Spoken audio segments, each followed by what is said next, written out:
but behind closed doors, I'm a fool for your love.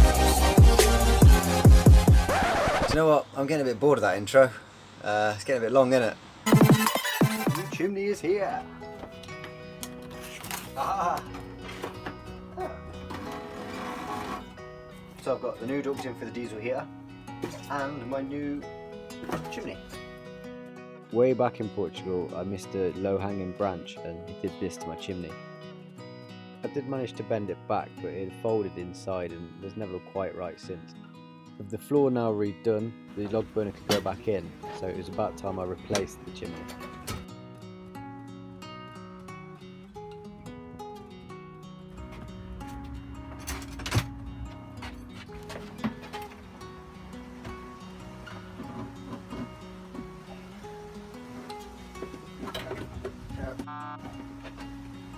These too far apart.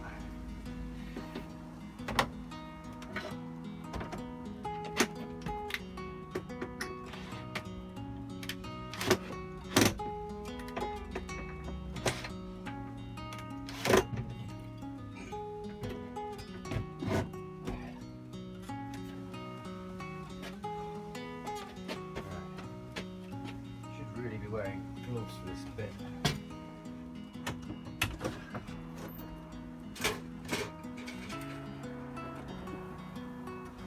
I'm putting gloves on because the last one I did it with my hands, and the moment I fired it up, all you could see is fingerprints all over it, and they got like burnt onto the metal. So I'm gonna try and save this one, keep it looking a bit nicer. Oh man, come on.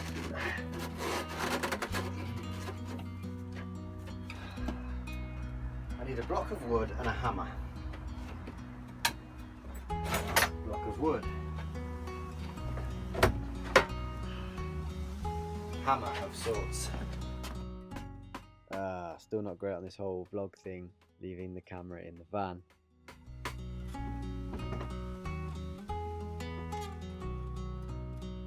It always looks really nice when it goes in, but it'll last maybe 2 fires before it goes like that.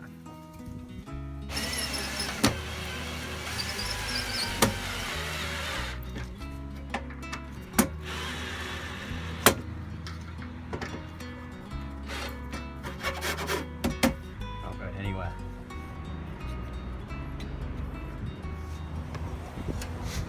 In here there is a void.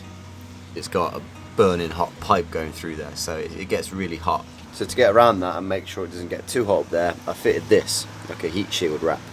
And basically that whole area then, the heat is forced further out the roof rather than dispersing out and filling this little gap with too much heat. And then I've got special metal cable ties that hold that on there.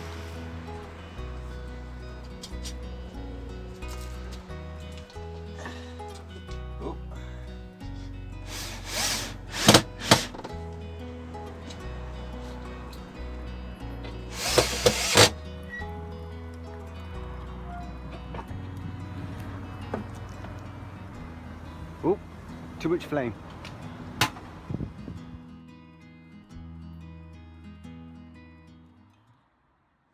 Right, that's the fire back in. Now I've got the diesel heater. So when I bought the van, already fitted was a Urbaspasha diesel heater, and it needed a bit of work to get it going again. A lot of the wires had corroded on it and a connection had come off. Be the culprit, there was a third wire here, that's now there, it's just snapped, and these two are about ready to snap. So I'm going to bypass this plug and hardwire them together. The wires are all pretty badly corroded. Let's see what happens when we reattach these two. Oh, look at that, it lives. That's now dead. These have all got new ends. And you can hear it whirring away. Let's see if that's fixed it. Well, it's smoking. That's a good sign. Oh my god, it stinks. Once that's sorted, it was fine and it ran for most of the trip. However, now it's getting cold and getting towards winter, it's decided now is the time to pack up. But it runs for about 10 minutes and then just shuts off. And according to Renovations, these are actually serviceable items. You're supposed to take them off and send them away to them every year and get them to change loads of parts, and I can only imagine how much that's going to cost, seeing as the unit itself is about 800 quid. Bollocks to that is what I say. I'm going to take it apart myself and see what's up with it. When I bought the van, I got booklets and paperwork from so many different bits. I'm sure I've got the maintenance guide for the diesel heater. Oh yeah, excuse my hands, I've been painting the floor at work. You really shouldn't get that paint on skin. That's just... Where's the diagnostics?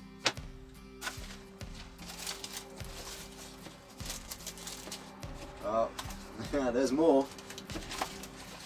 There's a lot more. This can't all be for the deep.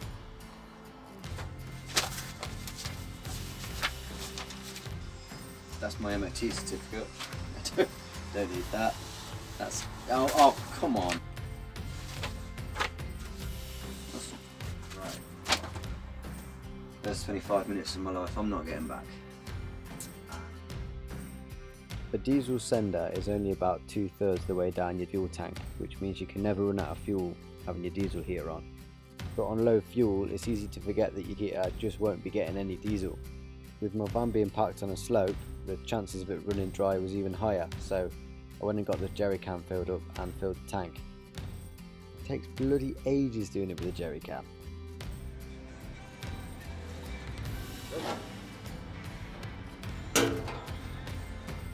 It'd be nice if the fix was that easy, but that wasn't the case. It just kept firing up for 10 minutes and then just shutting straight off again.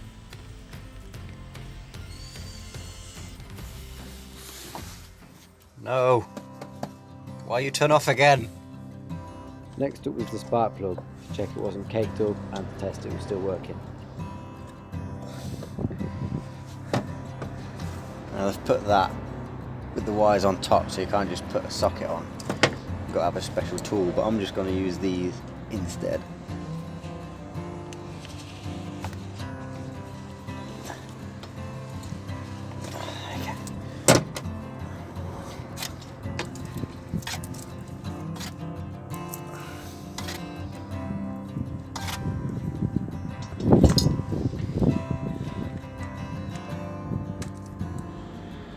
Clean enough.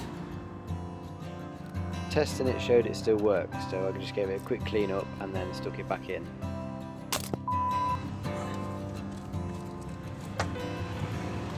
Okay, just need some WD on the fan now. To the garage.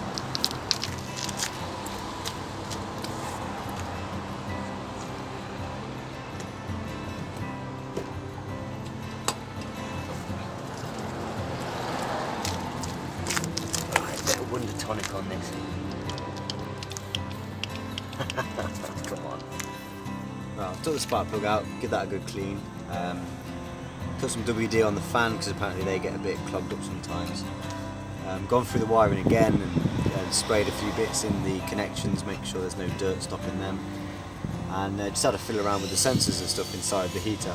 Without plugging it in now, I'm not going to know anything more really, so it's just a case of firing it up and seeing what happens. With the disintegrating sections of ducting repaired, it was time to turn it on. Right. I think that's it. It's been on for about 15-20 minutes now. Hasn't shut down, smoke stopped. Inside's lovely and toasty. And by the looks of it, changing the pipe has got rid of the weird white smoke. So that's that fixed, I guess. Well, that's a relief. I've got heat again. The fire for when I'm in the middle of nowhere, and if I'm in somewhere where I can't have smoke bellowing out the roof. My diesel heater's working again. It's getting cold and it's going to get colder, and I was thinking I'm going to stay warm in here. That's 2 more jobs ticked off the list of so many jobs, but it's done and I can stay warm at night.